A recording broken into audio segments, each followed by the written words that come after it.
10ஆம் வகுப்பு கணிதம் எடுத்துக்காட்டு 7ல் 9 பார்க்கலாம். கணக்கு பாருங்க.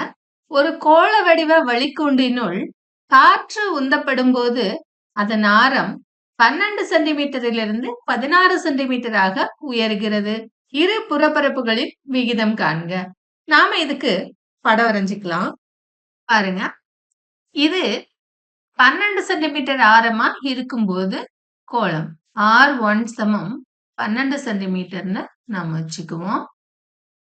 அப்படின்னா, இது அதுக்குள்ள காற்ற இன்னும் கொஞ்சம் ஊதுனதுக்கு அப்புறம் பெருசாயிருச்சு இல்லையா? அப்ப.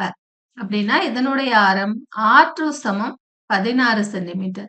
கேள்வி, இந்த 2 கோளங்களினுடைய புறப்பரப்புகளின் விகிதம் கேட்டிருக்காங்க. நமக்கு கோளத்தின் புறப்பரப்புக்கு ஃபார்முலா தெரியுமா? கோளத்தின் புறப்பரப்பு சமம் 4 பை R ஸ்கொயர்.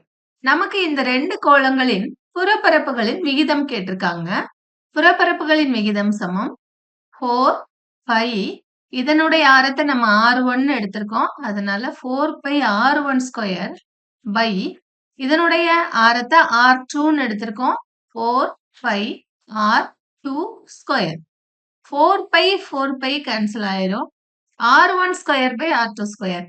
R1ங்கிறது 12 ஸ்கொயர் அப்படின்னா 12 இன்டு 12 பை R2 ஸ்கொயர். R2ங்கிறது 16 இன்டு 16. 4வது வாய்ப்பாட்டுக்கு அடிச்சுக்கலாம். 3 12, 4 16.